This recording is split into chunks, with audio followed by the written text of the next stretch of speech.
My husband and I went to Florida for a long weekend recently. We both needed a break and planned the whole thing pretty quickly. Instead of a hotel, we decided to stay at an Airbnb. I found this cute little apartment near the downtown area that really caught my eye. When we arrived, I was excited because the place looked just like it did in the listing. The building itself was a small Art Deco style apartment complex, 2 stories and what looked like 6 to 8 units. The unit itself was the same way, very simple and clean, and looked just like it did in the photos. It was late afternoon by the time we got settled in. We were really hungry, so we walked a few blocks and found a nice bar where we had dinner and a couple drinks afterwards. We called it a night and went back to the Airbnb and went to sleep pretty early. We got up the following morning and relaxed for a while before going anywhere. We hadn't paid much attention the night before, but my husband noticed how suspicious this mirror looked on the wall. The apartment was set up similar to a standard hotel room. When you entered, it was narrow and wide open, with 2 beds along the back wall. The only separate room was the bathroom, which was on the left side of the beds. On the right side wall, right in the middle, there was a mirror that was built into the wall. It was a perfect square cut out of the wall, and the mirror was recessed about 3 or 4 inches back. We were pretty sure it was a 2-way mirror. It had a slightly dark tint to it, like 2-way mirrors usually do, if you've ever seen one. We assumed that there was another unit on the other side of the wall, based on how the building was set up. We had a weird feeling about it, but we were planning to spend a lot of time out and about, so we decided not to make a big deal of it. While we slowly got ready for the day, we started to notice how quiet the building was in general. The building seemed to be upkept very well, like there were other tenants there, but we never saw anyone else come or go. We were really close to the nightlife in a pretty big city, so this seemed a bit strange. We never met the host, we were just given a key code to get in. There seemed to be several cats that lived inside the building though, which was also odd. You could hear an occasional meow, and you would pass them in the hall. We came and went a few times that day, but again, we never saw or heard anyone else. I woke up in the middle of the night and I got up to use the bathroom. It took me a little while to get back to sleep, and as I was laying there, I could hear some quiet noises. I could hear a cat meowing and what sounded like soft footsteps coming from the next room. It would be the unit on the other side of that weird mirror. There were a couple times where I could hear some soft scratching noises, but I eventually fell back asleep and forgot all about it. The next day, we got up early and spent most of our time out and about again. We got back pretty late that night, and we planned to relax and take it easy. As soon as we walked in, something felt odd. I just had this uneasy feeling that I couldn't explain. I actually thought that maybe someone had been in there while we were gone, but I didn't see anything out of place. My husband wasn't really on the same page, and after a little while, I could tell he thought I was making a big deal out of nothing. I let it go and we went to bed a little later.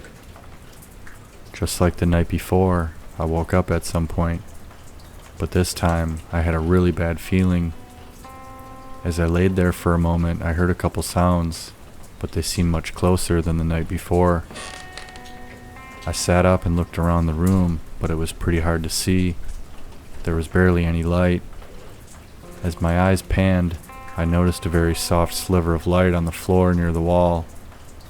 Right next to it, there was a dark spot, a rectangular shape that stood about 3 or 4 feet off the floor next to the wall. I didn't understand what it was. There shouldn't be anything in this spot in the room. I was getting scared and reached over to wake up my husband. I started quietly shaking him when I saw the dark spot move. I freaked out and screamed at the top of my lungs. My husband shot up, wondering what I was screaming about. I tried to tell him that I thought something was in the room. As he jumped up and was fumbling for the lights, we heard a couple of loud bangs that were coming from the next room, or maybe the hallway. My husband was ready to fight someone, but once the lights were on, there was nothing there. Just this small shelf that was attached to the wall. My husband went over and looked at it. It looked like it was attached to the wall, but he grabbed the sides of it and pulled on it a little bit. To our surprise, the right side moved just a tad. He pulled on it a little harder. You could see that the wall just barely moved with it. Once we looked closer, it looked like it was a secret door that must have connected to the next room. The wall was cut perfectly along the edge of the shelf, so you would never realize it was a door just by glancing at it. I tried to picture if it was open, and it was the same size as the dark spot that I saw when I woke up. I was petrified, and I felt completely violated thinking about someone coming through that while we were sleeping. We called the police and reported it to Airbnb as well. They gave us a refund, but the host didn't give any response to our claims. When the police arrived, they looked around but didn't find anything except for the cats. We were told that every other unit in the building was vacant. We spent our last night in a hotel and will not rent an Airbnb again.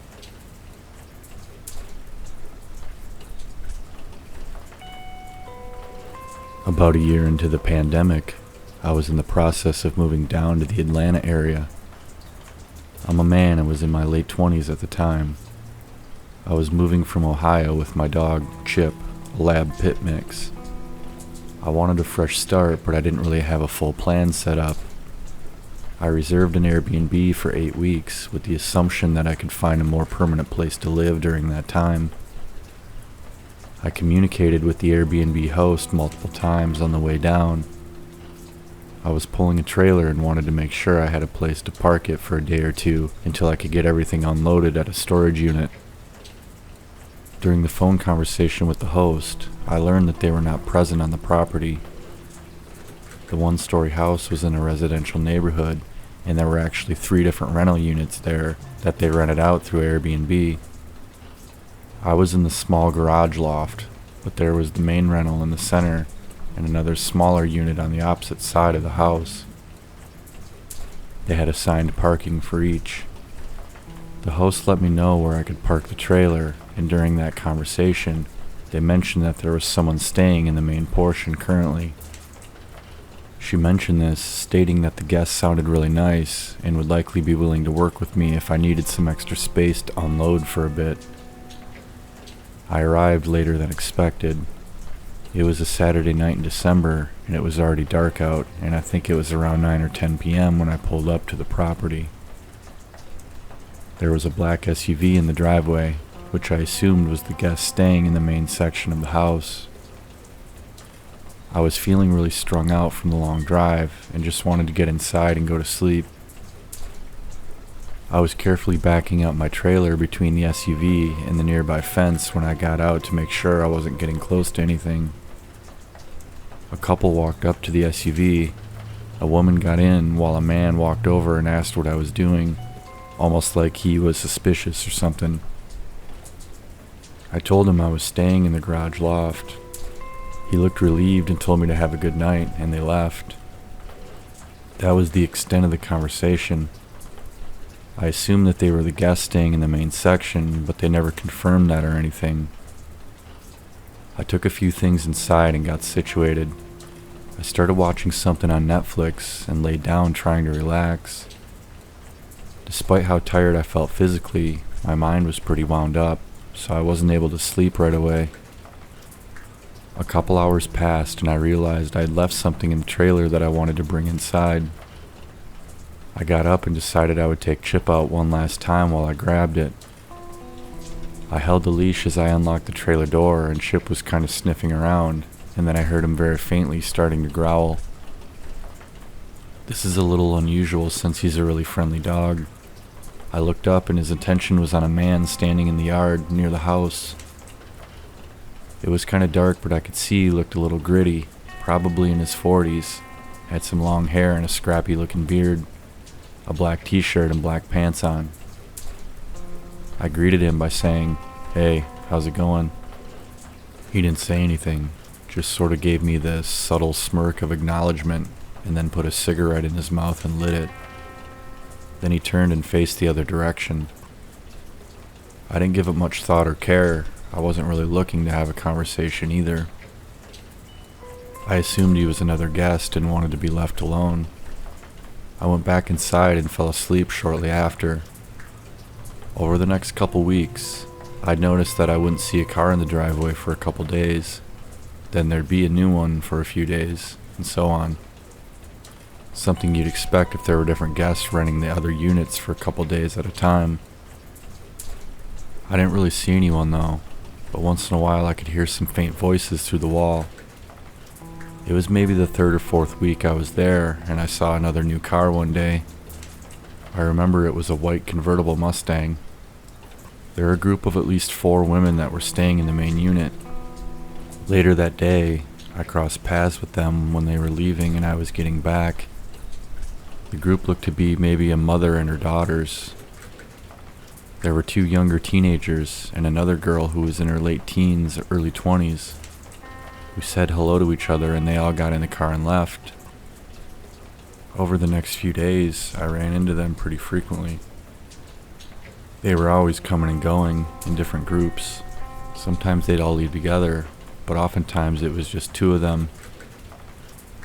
The girl in her early 20s was named Ashley. On the first day, she saw me outside with Chip and wanted to pet him, and that was the case any time she saw him outside. She said she really liked dogs, and I got to talking to her a little bit when we'd see each other. She was on a week-long trip with her mom and younger sisters. They were from New Jersey and were pretty quiet for the most part. Every once in a while I could hear some muffled laughing through the walls, but that was it. On that Friday night, I went outside to take Chip for a walk around 10 p.m. On the way out, I ran into Ashley and her mom leaving. Ashley gave Chip a couple pets and then said that her and her mom were going out for a drink. I told them to have a good time and I took off down the sidewalk. I usually tried to walk the dog for a good 45 minutes to an hour, but my sciatic nerve was bothering me that night, so I cut it short and only ended up being about 20 minutes. I got back to my loft and laid down on the bed trying to stretch my legs. Shortly after, I heard a couple thumps coming from the other side of the wall, just loud enough to get my attention.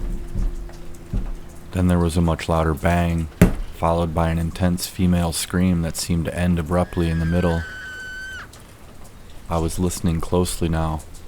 I started to get a little bit of a bad feeling and was wondering if everything was okay. I didn't hear anything for a few moments, and then there were more erratic thumps and a muffled sound that I couldn't make out, but it almost sounded like a male voice for a second. I was curious if Ashley and her mom returned, but the garage loft that I was staying in didn't have any windows. I just had a weird feeling and wanted to put my mind at ease. I got up and walked back outside through the vinyl gate to peek into the driveway, hoping to see that Mustang parked there. But the driveway was empty. They weren't back yet. I stood there for a moment looking around when I heard screaming again. This time I could hear it clearer, and it definitely sounded like someone was in distress. I ran up to the front door and listened. The screaming continued. Most of it was inaudible, but there was a brief instance where I swear it sounded like they were yelling, "Help." I was convinced something was wrong at this point, and I pounded on the door and hit the doorbell button multiple times, which I could hear inside the house. The screaming stopped and there was silence. I listened intently, then yelled, "Hey, it's the neighbor from next door. Is everything okay?" There was no response. Something wasn't right. I just knew it. I ran back to my loft and grabbed my phone to call 911. As I was talking to the operator, I could hear thumps and commotion on the other side of the wall for a few more seconds. The dispatcher told me that there were officers in the area and they would be there shortly. I ran back outside and waited for what felt like forever, but it was probably just a couple minutes. 2 police cars pulled up and 2 officers got out.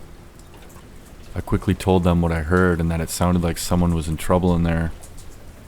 They walked up to the door and knocked loudly, shouting, "Police!" Police, is anyone there?